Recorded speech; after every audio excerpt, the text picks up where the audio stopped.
我的公公布莱恩来到中国10天有余，昨晚差点进医院。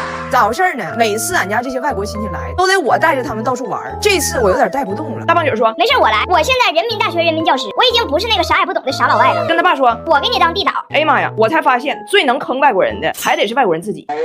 我们去什刹海逛老北京，有那种人力车夫当导游解说。大胖媳妇跟他爸一个车，布莱恩就说：“你跟我一个车，人家车夫解说了，谁给我翻译呀？”大胖媳妇说：“我呀。”车夫就启程了，开始沿途解说。路过一片楼，车夫师傅说：“这个呀是溥仪以前的马房，当时这里呀全是他养的清一色的汗血宝马，养了这么10天的马，汗血宝马呀。”大胖媳妇听汉语跟扎铁听英语是一样的，你说一长串东西，他就卡在他能听懂的那一个词儿上，剩下全靠猜。布莱恩说：“所以这个房子是谁的呀？”大胖媳妇说：“宝马的。” This is owned by BMW. 布莱恩说：“4S 店呢？4S 店呢？”闹剧又被我们家带回了铁岭。我的公公婆婆大年30来到了我的爷爷奶奶家，我爷爷奶准备了丰盛的年夜饭。大胖媳妇问我：“我爸我妈如果想跟爷爷奶奶说感谢，怎么说好？”我说：“就说谢谢你的款待。”大胖媳妇就培训他爸去了。饭吃差不多了，布莱恩和温蒂突然要提酒，我爷爷奶慈祥的拿起酒杯，布莱恩和温蒂齐声对我爷爷奶说：“谢谢你的贷款，谢谢你的贷款。”他说你真开心了。我爷当时就懵了。我存折不都锁上了吗？我爷心想，这就是传说中的境外诈骗。这素材扑面而来。我过年白天串门，晚上我都得熬夜记，脸都蜡黄了。幸亏我一直带着迷菇哈拉湿肤水，它对付我这种常年熬夜而发黄的皮肤问题最专业了。长期用还美白，温和不刺激，无论北京还是东北，皮肤都水灵灵的。布莱恩诈骗完我爷，又说想尝试一下中医按摩。大胖媳妇警告他爸，中医按摩可是真摁，那可挺疼。我公公就问，如果按摩师傅摁太疼了，我想跟他说我不要疼的，我用中文怎么说呀？大胖媳妇说，我告诉你 ，no， 中文就是不 ，pain 中文就是疼。你如果觉得吃的太辣，你就要告诉他不辣；你如果觉得摁的太疼，你就要告诉他不疼。说菜不疼不疼不疼不疼不疼不疼。大胖媳妇领他爸去了。我觉得布莱恩他也是该，我一个中国人在旁边呢，他不问我，他问老外，我当时就知道过年的节目来了。不疼，不疼，不疼，不疼。师傅也是个要强人，这老外挑战我，嘴挺硬啊。大过年的，我不信我摁不死你。不疼。你们的力度不足，我不现在在家。不疼。大胖媳妇吧，倒是真没有故意坑他爸，他自己也是这么做的。布莱恩疼哭了。布莱恩跟大胖媳妇说：“咋回事呢？这师傅，你越跟他说不疼，他咋越使劲呢？”大胖媳妇说：“谁到了？这师傅咋听明白中国话似的呢？”不疼。哎，上次我不唠我老公有多抠吗？追我的时候为了图便宜，在殡仪馆对面给我买束黄菊花，好全给我送走。其实我还没说完呢，他那抠事多了去了。我再给你讲一个他把俺俩婚戒卖了的故事吧。俺俩这结婚之前不得整对婚戒吗？婚礼上好换，就指这块掉眼泪的吗？但是走遍伦敦的这戒指都太贵了，他就开始动心眼了，跟我说：“你知道这个 Diamond Lasts Forever 就是钻石象征永恒这话，其实是商家的营销手段吗？”告我那永恒的东西多了去了，玻璃球、塑料袋、千年皮带、易拉罐，其实都能放住。你要非得追求这个成双入对的这个奖呢，咱俩可以养对王八。那我呢，我也俗人一个，那别人有的东西我公公也想要。他一看在我这不好使，他就只能在他自己这个戒指上抠。我都不知道他最后是咋找着的，反正在网上找着一个地址在东欧哪个国家的，用各种奇怪金属给人私人定制戒指的这么一个小网店，店主的名叫海豹的男人。就是我能接受是我货比三家买便宜的，但是像钻戒了、口红了、好的水和油了，那我也不能太缺。跟我相似心理的姊妹们呢，可以上实货，正品的大牌美妆比专柜便宜大半。完，我老公给自己的戒指选了个材质叫钨，就为了跟我叫嚣，这才是世界上最坚硬的金属。反正真便宜，49磅包邮。而且吧，他还跟这店主就这海豹的男人还讲了个条件，就是邮来的时候还赠送个服务，就这戒指里边还帮忙给刻新娘的名字。但是他这刻字是机器自动刻的，外国人名不长嘛，所以就机器就只选定这个名，他不打姓，一般就刻这个什么 Lucy、Sophie、Coco 啥的。结果咱中国人写名这个顺序不和外国人是反的嘛，他就直接把我姓打上去了。等了2周时间呢，我老公私人定制的这个钨戒终于到了。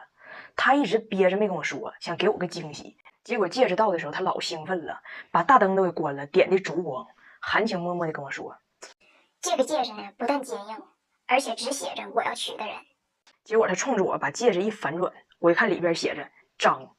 我说：“你彩礼准备多少？你娶这么大姓啊你？还只写着我要娶的人，你把霸打中国你都娶了，还张。”我老公一看掉链子了，就赶紧联系海豹的男人。海豹男人一听，哎呀，说对不起，我没接触过这种姓写到前边的呀，那咋整？再给你邮一个吧。我新邮了这个呢，又出岔了。这机器识别汉字的时候，把我的名给识别错了。这个错误举个例子呢，就是相当于把张彩玲打成了张彩锤吧，就是这字儿看着还挺像，但因为有错别字就不是我的名了。完最后这海豹的男人没办法，就赔本又给邮了一个，总算对了。反正最后俺家49块钱捞着仨婚戒。结果我老公这个抠人啊，居然想出了个损招，上他买戒指这网站上去卖戒指去了，就把前面这俩错戒指给挂上去了。标签是世上最坚硬的金属戒指，内侧有古汉语、东方哲学艺术刻字。那个刻张的那个戒指没有人来问，但是刻张彩锤那个居然有好几个人来问，其中有一个叫杰夫的男子。你知道国外有一种群体，就是自称热爱东方文明，一生追求仙丹好行，但是自己本身基础文化还有点不行。我身边就有这样的，就汉语一个字不认识，但是就是迷恋汉字的美，让艺术家往身上纹一排汉字，结果这艺术家也一个字不认识，可能是从车牌上随便选的字儿，结果身上写着一排京津冀绣京津。这杰夫就是类型的，哎呀，好奇灼热，来买的时候还问我老公，这刻的汉字背后有什么故事？我老公说的，好像就是哪个名人的名吧。但我心里还是过意不去。你说万一这杰夫也拿他当婚戒呢？那不最后等于带着个张彩锤去迎娶了别的女人吗？最后俺俩没管他要钱，就白给他了，让他回家自己琢磨去吧。结果过几天，杰夫神神叨叨给我老公发短信：亲爱的杰米，谢谢你的戒指，我把这几个精灵般的小字背后的语言与文化深刻的挖掘了一下子。你可能低估了这个叫海豹的男人这位艺术家的灵魂厚度。我仔细查了一下，这个戒指中汉语真正想表达的意思是我生而自由。我最近来上海出了个差，我听说上海有个有名的景点叫人民公园相亲角，还去了呢。我倒不是要找对象，我就是好奇现在是啥行情。我这个破身高真是到哪都受欺负。你没发现今天录视频角度都不对吗？我住这酒店，我坐这凳子够不着桌子，现在凳底下垫两本书，还得仰视你们。但是哈，我这身高在英国时候还挺招财的。我不1.5米3.5吗？我老公查了，按照他们的标准，我这个身高在英国可以领残疾人补助。我刚开始没信，我那是人生中第一次这么问话，我说我应该是太高了吧。我老公说你试试呗，就是别洗头，让头呱呱打绺贴脑瓜皮上，然后换上薄袜子，反正到那儿了人家也得量你，要是真太高了咱明年再来呗，你明年还抽吧呢。我就抱着试试看的心理我就去了。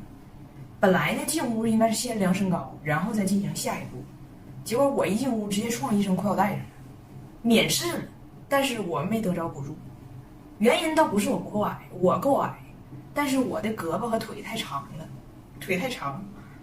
他是按照这个比例给你算，即使你是1.2米，就即使你是1扎，你只要比例正常，你也拿不着补助。完我看那相亲角男生都写的1.8米、1.8米几，找对象都要求1.65米以上，咱也不知道他是不是真都1.8米几。还有一个事儿我发现，就各个小白板上，不管男生女生都写的五官端正，就各个写五官端正，我就不太明白。五官这玩意儿怎么不端正？也不是品行呢。你说谁长眉毛时候开雨刷器的？谁长鼻梁时候打转向的？谁长嘴的时候没搂手刹车？就想五官不端正，那玩意儿不好长。你得咋整呢？我告诉你啊，就假如说好好一张脸，你放台球案子上，你开球之前拿小筐码好，这时候来个奥尼尔，开局咔嚓一个猛杆，脸崩的摇哪都是，那叫五官不端正。我觉得目前做到的人不多，朱元璋应该算一个。你不管五官端不端正，五官不够皮肤来凑嘛。我最近是咋凑的呢？我最近也老熬夜，也得想招。熬夜暗沉谁来帮？点燃国货一灯，自然堂小紫瓶精华，驱黄提亮 YYDS。我觉得它最大的优点是性价比高，都是贵妇成分，添加了4%的烟酰胺，驱黄的烟酰提亮的氨酯，还有这个喜马拉雅红球藻高海拔萃取的虾青素。事实证明高还是不一样的，哪怕是虾膏呢，它也更值钱。那个虾青素呢是抗氧化抗初老，这里边还加了给肌肤维稳的2类酵母，所以在阻击熬夜这个方面形成了复仇者联盟。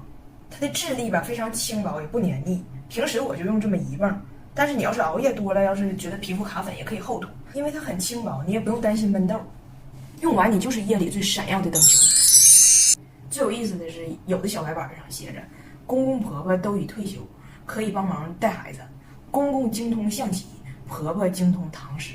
你看这老人多拼。但是隔代人教孩子读唐诗这个事儿啊，慎重。我妈前2天为了教拿铁，给自己印了一本《唐诗300首》，还给帮忙的育儿嫂阿姨也印了一本。然后妈是这么跟人说的：“来，小田儿，这唐诗300首我都印好了，我怕你读不准，我都加的拼音。你读的时候呢，要认真瞅拼音，1、2、3、4声拼叫什么，都得找准。咱东北人别的优势没有，咱普通话正宗嘛，普通话正宗。”